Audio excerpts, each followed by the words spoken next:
Welcome to Jim Sells the Suncoast, where we explore everything from beachfront bliss to suburban serenity in the vibrant communities along Florida's Suncoast.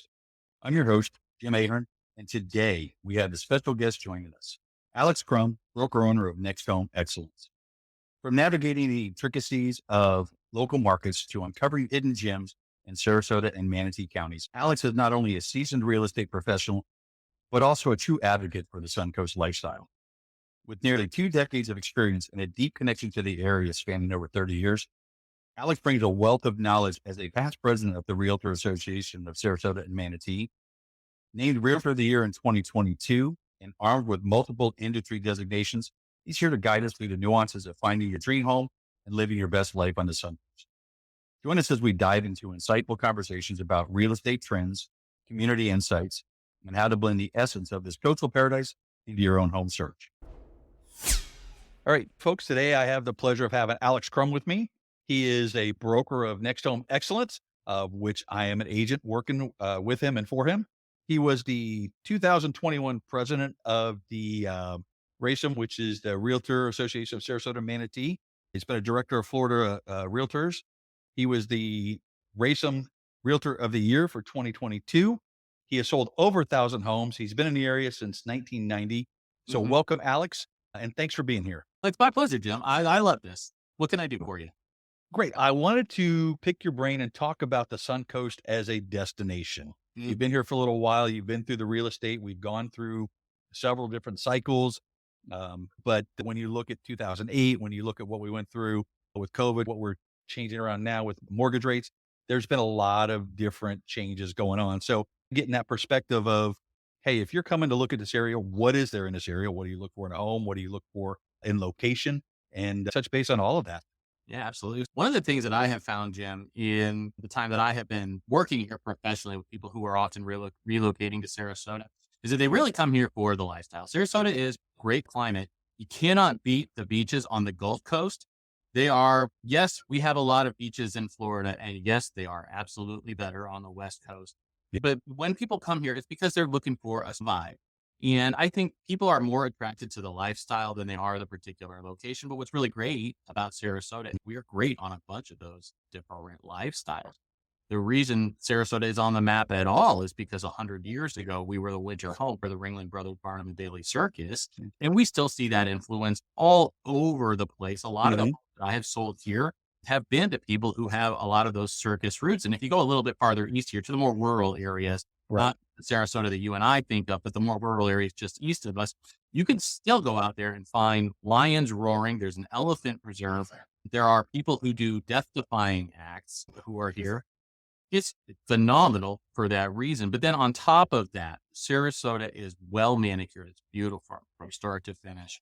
And my favorite thing, having been here since 1990 when we were actually a small town, much bigger now, but it has never lost that small town appeal for me. It still feels like a small town, even though obviously now we're a bustling city. Absolutely. It's got that small town feel with big town amenities. So let's dig a little deeper. What makes Sarasota such a sought after destination in today's real estate market? In today's real estate market, two things. Number one, beaches. Number two, appreciation. So people want to live in really good homes. They want to live in beautiful places. Sarasota is both of those. It has lots of beautiful homes and is a really beautiful place, just really a shockingly beautiful place. And people come here because they're attracted to the beaches. And that's what brings them specifically to Siesta Key Beach, which is consistently named number one. We can always argue about who's going to get second, but Siesta Key always going to be number one. And I expect that to happen for a long time. The other reason why is because Sarasota has a je ne sais quoi, a certain quality about it that creates that buzz that leads to great home appreciation. So it's the affluence that comes into our area. There's a lot of wealth that has come into Sarasota over the course of the last 25, 30 years. So that's a part of it. People are attracted when they come here because of the culture, the favorable Floridian climate. We have Sarasota County is known for having really good local government, really exceptional schools. We have all the ingredients for why people want to come here. And that's why we see better appreciation in Sarasota than a lot of other places. Okay. So how do you think the seasons shape the lifestyle and property preference? Of course, because we have just beautiful winters. So when we're looking here, there's definitely a difference. And I'm going to say the difference is not between seasons. The difference is between locals and transplants. So what I have seen is that as people continue to come here, they tend to want to be closer to the water. And I don't blame them at all.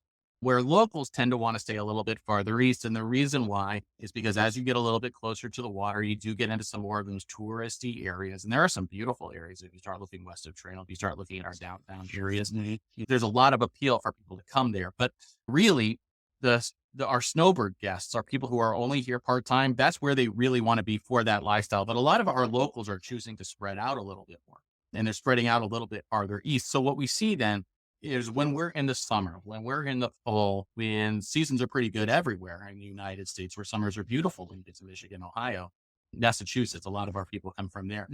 What you see there is that the market is so different that time of year because you're talking about a lot of cash buyers. You're talking a lot about a second homes. In the summertime, in the fall, you start to see the locals move around a little bit more. They don't want to compete in the real estate market, where we double the residents for those 3 or 4 months of the year. And they're frankly too busy to do those moves anyway. But this time of year, you and I are here recording this in August. This is when we see people who live here for a long time move. School is just in, so families move around right now. They're catching their breath here before we actually see our season start, which happens coming right up. As soon as it starts to snow up north, it starts to get below freezing. That's where we start to see our action pick up. It's really climate driven. The colder it is up there, the busier we are down here.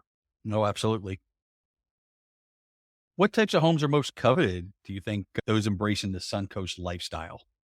What we've seen a huge amount of people move into recently are villas, especially attached villas. And that's the best of both worlds. You have the freedom and the privacy of a single family home, but you have the benefit of low maintenance because you do sometimes share a roof, and there are forms of villas that don't, but either way, it's maintenance free. And it just makes it easier for you to be there when you're not there to make sure that everything is well taken care of. So those are just explosive for us.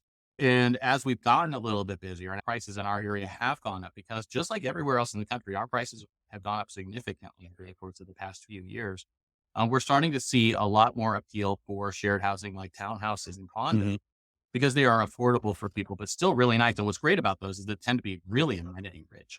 That's where you start to really have the really nice community pools. A lot of times you're going to have game rooms. A lot of the communities, single family home communities included, just in the course of the past 5 or 8 years, we've seen huge amenity centers that are being built, and everything in the community is really geared towards the clubhouse. It's really geared towards, they'll have spas, they'll have lifestyle coordinators. And so again, it's that lifestyle that brings people to the place. What unique characteristics or lifestyle benefits do you think the properties offer potential buyers? And I think you started digging into that right there when you talk about the amenity center with everything in there. When you look out, Star Farms has this huge practice setup where you can do football, rugby, lacrosse. Everything is set up inside there. So all the students that are going to school can go there and train. Yeah. So let's do a quick little history lesson. So 25 years ago, 30 years ago, we had a huge section of Manatee County, really, which is a neighbor to Sarasota where we are, but it's all in the same market. It's definitely within our market area called the Schroeder Manatee. The Schroeder Manatee Ranch was the ranch that eventually became Lakewood Ranch, which Lakewood Ranch is one of the most award-winning master plan communities in the history of the United States. And it's really large. There are dozens and dozens of communities that are within there. Thousands and thousands of people live, and it's really a little town center. And what that started to do was it started to shift the thinking because it was so popular right out of the gate. And because there was such demand for housing like that was lifestyle oriented. And keep in mind, that's not even close to the beach.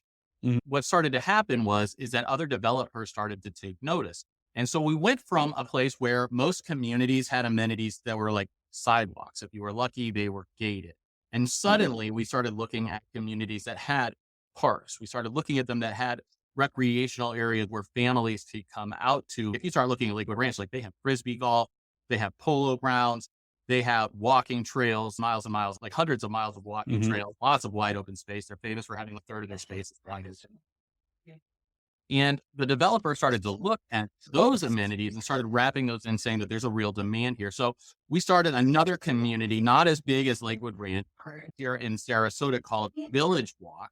And Village Walk were solidly built homes, but if we wanted to, we could live in Village Walk, and they had a gas station, they had a barber shop, post office, they had a little convenience store on top of typical amenities like community.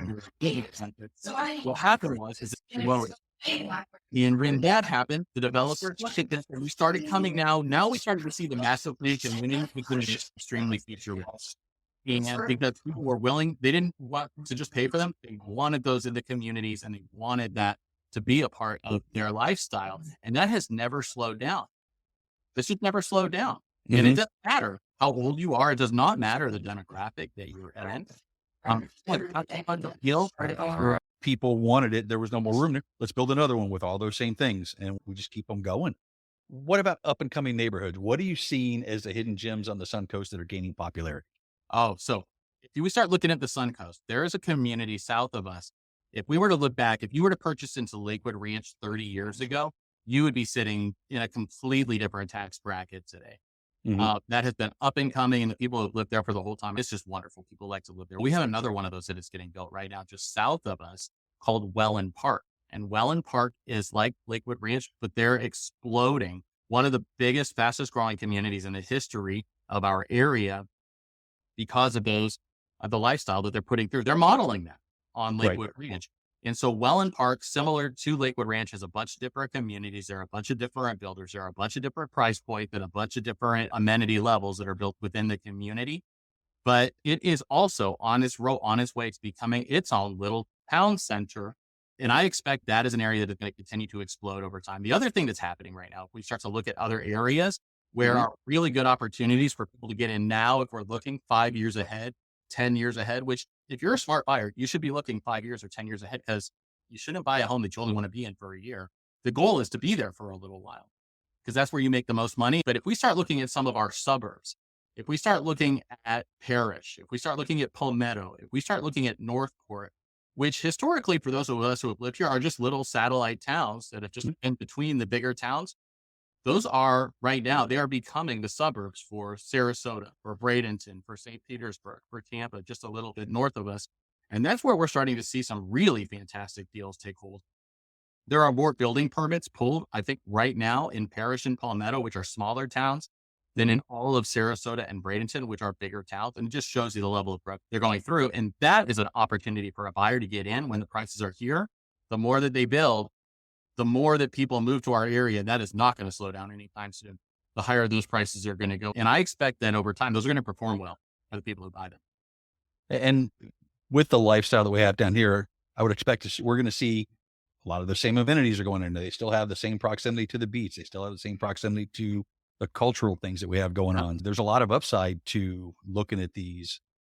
I don't want to call them satellite communities, but the ones that are around maybe the bigger areas. Yeah. And in fact, some of them, they even have better locations. So if you start to look at Parrish and Palmetto, you have easy access to Sarasota in our downtown area and our beaches. It's really easy access. You have the same thing out in Manatee County. So you're down there, but you're closer to St. Petersburg and Clearwater, which are phenomenal and completely different from Sarasota and Bradenton. You're very close to Tampa, which is great if you want to go see sporting events. We have the Rowdies up in St. Pete. We have the Buccaneers. We have the Lightning. We have the Tampa Bay Rays. All of those are just a short driving distance. And so you have all of that, your entire recreation built into an area that's really, frankly, really pretty area. Yeah. You're talking within 45 minutes, maybe? Oh, yeah. I would really, say any direction. Yeah, maximum. In any direction, 45 minutes is going to get you what you're looking for. You have the lifestyle that you're looking for. And that's a shorter commute than a lot of people are currently doing, even to work from some of the northern neighbors. So let's take a look sideways. How do insurance considerations and costs compare for the Suncoast properties, maybe other regions, and even within our own? When we look islands, coast, and then moving inland, what are you seeing through that? So insurance, hazard insurance, which is the way that most of us think of homeowners insurance for your single family. It's not going to matter too much where you're located. That is going to make a difference for flood insurance, which I'll break off into that in just a second. But when you're talking about insurance for the single family homes, one of the things to keep in mind is that the newer the home is, usually the lower the rate is going to be. And that's twofold. That's number one, it's because the homes themselves are newer and they're less likely to run into just the things that happen to homes over time. They're just less likely to deteriorate. They're just not as early in the process, or they're just earlier in the process.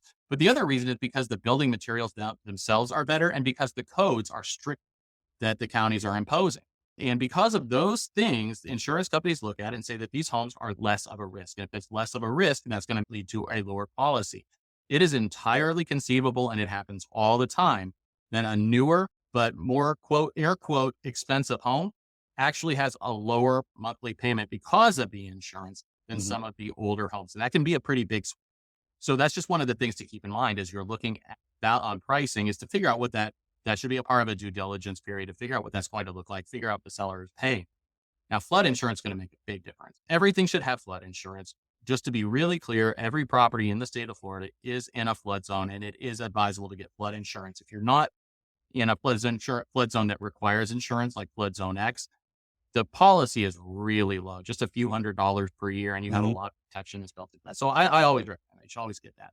If you start looking at, though, for our lifestyle, the closer you get to the Gulf, in particular on our keys, and our keys are just barrier islands. If you start looking there, that is, in really great times, one of the best places to see the sunset. It's a great place Mhm. for the beach. If we have a storm brewing out in the Gulf, that is our first line of defense, is what is on the island. And so what you run into there, especially as you get along the Gulf, you start to run into velocity zones where they start looking at storm surge, and your insurance rates are going to go much higher in those areas. And one of the things that, if cost is a consideration, which of course it is for a lot of people, you can have all the benefit of living close to the beach without actually being right on the beach. That's the beauty of where we live. There's no Mhm. travel time to get to these places, even from our mainland. There's really not. And there's lots of good opportunities there. Yeah. There's virtually no bad location. What are you hearing about local regulations or zoning policies that are contributing to our lifestyle? What kind of changes or what's being done along the Sun Coast? What we're seeing is we're seeing a lot of, and the reason why we're seeing so much building and the policies that are very developer friendly is not just because the counties want to sell more homes and collect more impact fees. That is part of it. Part of it is that what we're seeing is that there's an enormous and unprecedented demand. This started in COVID. We started to see people migrating. They're already coming, but we had a perfect storm in 2020 where the whole world shut down, where technology reached a level where people can work from anywhere, and employers started to acknowledge that people can work from anywhere. If you can work from anywhere, Jim, why not work Yep. from the beach? And because Florida had just gained a reputation as a place where people could come in and have a little bit less regulation than was happening in some of the other parts of the country, and particularly the COVID regulation. Keep in mind that our building regulations are pretty strict. We are building better quality homes than almost anywhere else in the country. I would put Florida's building codes up against Mhm. any state in the country. We're building better homes, and we're building them well. But what we're seeing is we have to keep up with the housing demand, because people are coming and there's not enough housing for them here. So what we're seeing from a policy perspective, from a government perspective, is that they are paving the way for huge swaths of Florida, which have historically been pasture land, where graze Mhm. for cows, that we're starting to see those convert at a really high level into new housing for people. And that's why you're seeing a lot of apartment buildings that are going up, which is of course temporary housing or long-term renters, but I don't think it's ever designed to be where people actually, not for long periods of time. It does get used that way. But all of that development is because people are coming to Florida, and they're going to keep coming. And as long as people keep coming to Florida and we have a shortfall in the housing, which we have an enormous shortfall in the housing, Mhm. an almost unovercomable short. It's going to take us years, even from today, to catch up with however many people are coming to Florida. Expect those prices to continue to rise. Right. And that's the government policies. They're just trying to get people a place to live here. And we're stretching. So what essential advice would you give to a first-time home buyer looking to settle down here on the Sun Coast? Get in the door. You can never go wrong. Find an area. What's important if you're a first time home buyer, Jim, is that you find not necessarily your perfect home, but you have to find the perfect for now home, which is a home that Right. is going to appreciate well, be comfortable, and within your monthly comfort rate, not the maximum that you're approved for. It has to be the maximum that you're comfortable with paying, because Mhm. you don't want to be house poor. And find a home that needs not a whole lot of maintenance. There's a lot of those that are available, but do things like look at the ages of roofs. Do look at what updating needs to be done in the property. Think about the things you can change. Think about the things that you can't. My Mhm. number one thing with first time home buyers is to look at location. Buy well. Don't buy on a busy road. Right. Don't buy homes that have funky floor plans that work for you, but they're not going to work for everybody. Make sure that you understand that your neighbors are going to be okay with other people, or that people are going to come in and be okay with your neighbors. For instance, you might not want to be right next to a tomato farm where they're spraying chemicals all the time. Just be conscious of where you're purchasing, and use that home, leverage that home up in 3 years or 5 years into the home that really works for you. But you should be happy with your home. And there's a good, don't settle. Just don't settle. Yeah. Be prepared to make concessions. Right. What are some common missteps that a buyer should avoid when purchasing a home? You just mentioned that right there, that Mhm. one, be within your budget. You Mhm. don't have to go out and max it out. But what are some of the other missteps that buyers might make, especially if you're coming from the north or somewhere else to this environment and this climate, this sun coast? One of the mistakes that I watch buyers make all the time is that they try to navigate what it looks like to purchase property in Florida and to do that on their own. And in order to save a few dollars, most people do work with a buyer's agent to find their home. But the ones who make mistakes go directly to listing agents. And what happens when you do that is that you lose leverage. You actually lose leverage in the transaction because you are making an offer on what you found. You're not Mhm. leveraging somebody who actually knows the area and can turn you on to some of those hidden gems. And you might not be looking then at some of the downsides of the properties where a professional who's actively looking for you doesn't care if you buy any particular home. They want you to find the best home for you Right. and they'll work with you to do that. And the cost on it is basically the same. So why not have somebody in your corner who is a real estate genius for hire? So that's a big mistake that people look. The number two mistake that a lot of buyers make is that they don't consider insurance early in the process. Hmm. So what happens is that when you go under contract on a property, you'll run into a due diligence period and there may be some repairs. Normally it's associated with inspections and you do any of the inspections that you want to do in the transaction. If you have a right of rescission, that a lot of contracts do have rights of rescission built into them, cancellation clauses, what you'll find is that they don't consider what the insurance is going to look like and how that is going to affect their monthly budget. For instance, if they find a policy that is $2,000 more expensive annually than they were expecting, that's a difference of almost $200 per month. That's something that they should be aware of walking into it. And that's something that a professional can help you identify what's going to have lower insurance rates and can work with first time home buyers before they even write the offer to figure out what they might be looking at financially. That's a solid move for any buyer to look at, just Right. to figure out what that insurance is early. Insurance is a big deal right now in Florida. What role does waterfront living play in shaping the Suncoast real estate landscape, and how is it valued? Oh, waterfront. Waterfront is a subjective value. That one really does come down to what a buyer is willing to pay and what a seller is willing to take. And it depends on the caliber of the water.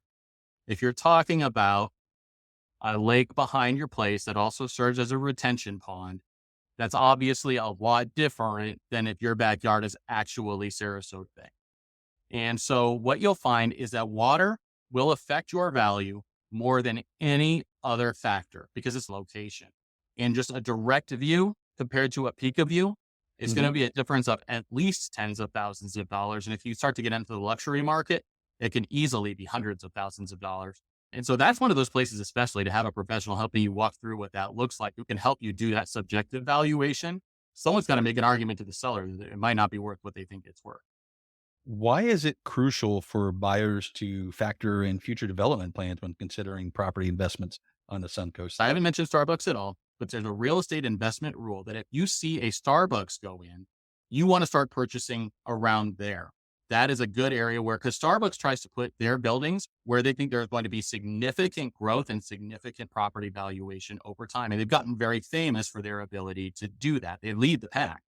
And so what they're looking for, and the reason why they're looking for that is because they want to make sure that if they open that store will maintain profitability for Have in support. that's what they want. It sounds like a great business practice. Starbucks has figured out that for them, that means being around where the people are. So that's something that I think a lot of buyers can look at doing. Well, it's not necessarily noticing where the Starbucks are, but understand what communities are going around you. Are they going to build a big school nearby you? Are they talking about expansions for major corporations? Is Amazon coming to your area? Amazon is building all over Florida right now. Hmm. And are these going to be things that are going to drive it over time? A savvy real estate investor looks at those, and a first time home buyer at any level, if you purchase a home, you are an investor of some kind. You might not be a professional real estate investor, but you're investing. And it's wise to watch for your investment to understand both the lifestyle, but also, is that going to drive population in your area? The faster a population grows, the harder it is for the supply to keep up with the demand. If you have demand that exceeds your supply, that's how prices grow. And that's how investors who are savvy and looking at what's going on around them, their money. Speaking of investors, what emerging trends are you observing in vacation and rental properties across the Suncoast? Those, okay, so we saw huge growth in that during COVID. just enormous growth. In fact, that's an area where we probably overgrew, because what we're seeing right now, and we're seeing this nationally, is what we're seeing is that those things are starting to suck air. That the prices that people are willing to pay for vacation rentals is down. And part of that is the current economic climate in the United States. Just dollars are tight and things are expensive. And then on top of that, what we're seeing is that there are so many of them that everybody's in competition with everybody Mhm. else. So we're seeing fewer people travel. We're seeing fewer of those actually coming off the market with people who are renting into them. And a lot of those are coming onto the sales market because they're just not getting the cash flow that they're looking for. So what we have noticed, because we do run a pretty big property management company, is that if you run seasonally or annually, there's not an enormous difference in the amount of money that you're going to net, but it's easier to do an annual than it is to do a seasonal. And seasonals in Florida don't do as well in the summertime as they do in the wintertime. And a lot of people come down, they want to get a seasonal property because it's cold up north and they want somebody to Mhm. rent all summer. Then they have difficulty renting it in the summer because it's our off season. And Right. that causes them to suck air a little bit. And of course, nobody really wants that. On top of that, with some regulations that have made it harder and harder to do short-term rentals, we're seeing that to be a less attractive option than it has been historically. It's still very profitable for people, but it's a lot of work, a lot of work. And it is not as profitable as it used to be. I honestly think that seasonals, where you're doing it for 30 to 60 days, or an annual where you're renting it for the most part of the year, 6 months a day is the definition of an annual or longer. That's where I think that you're running into a position where you're really doing, that's your better option as an investor, right? As a landlord. Okay. So how do you, as a broker owner, real estate agent, assist your clients in navigating this coast, particularly if they're coming from up north or far away, they stop in? What are some of the things that you do to help that person find that right house? So one of the things that I do, the first thing that we do is that we go on a tour. And if you've not been to Sarasota before, if you've not been to our area, I want you to know our area. So I'll take you through some of the nice, cool little local areas, Mhm. and I'll drive you through the bigger ones as well. Yeah, we're going to go hit St. Armand's. Yes, I'm going to drive you past Siesta Key Beach. I might show you some of the smaller beaches along the way. In the case of Siesta, I might even show you a couple of the cool beach accesses that you can get to when it's really busy on the beach, that you can sneak in the back door to some of those beaches, the little things that locals know. Right. And I talk a lot about our lifestyle and what that looks like in the history of Sarasota. I think that stuff is pretty important to hear that from somebody who has actually walked the walk. What else I do though is understanding that lifestyle is important. And what we have in Sarasota might not gel for everybody. I coordinate with other agents up and down the Sun Coast who are in the same philosophy that we just want you to buy the best home that's for you. Maybe it's with us, maybe it's not, but we really do want you to be in the best one. And so we'll help you coordinate your tour so that you're getting a similar experience, whether you're looking at Clearwater, St. Pete, if you're looking here in Sarasota, Bradenton area, or if you go a little bit farther south, starting to get into Naples, Fort Myers, Cape Coral, we're able to help you out along the way as you do your tour. You're going to do your tour anyway. Might as well have Mhm. people are helping you coordinate all of it. Alex, as we wrap up, what final advice would you give for people looking at the Sun Coast, whether they're buying, whether they're selling? A couple of Oh, points, and then we'll wrap up. just pull the trigger. This is so nice. And it is so nice to live here. I came from Alaska, Jim. I emigrated here from Alaska 35 years ago, and I have never looked. Alaska was beautiful. Florida is really beautiful. The weather is great. The climate is great. The taxes are low. The people are friendly. You can't go wrong. Just pull the trigger. You know what? Good advice. Thanks, Jim. Alex, thank you so much for coming on and spending this time with me, talking about the Sun Coast, what we have going on, the opportunities that are here, the lifestyle that is here, the amenities, everything you can want. Even if you want to climb a mountain, we have climbing walls here. I think we've got it all. Swimming year round. There's no celery, but there's plenty of mountain. That's true. You want to wrestle an alligator? We can set you up. So we've pretty much got it all. So thank you. I appreciate your time. We'll have your information in the show notes for anybody that wants to reach out and contact us. But thanks for coming on. Absolutely, Jim.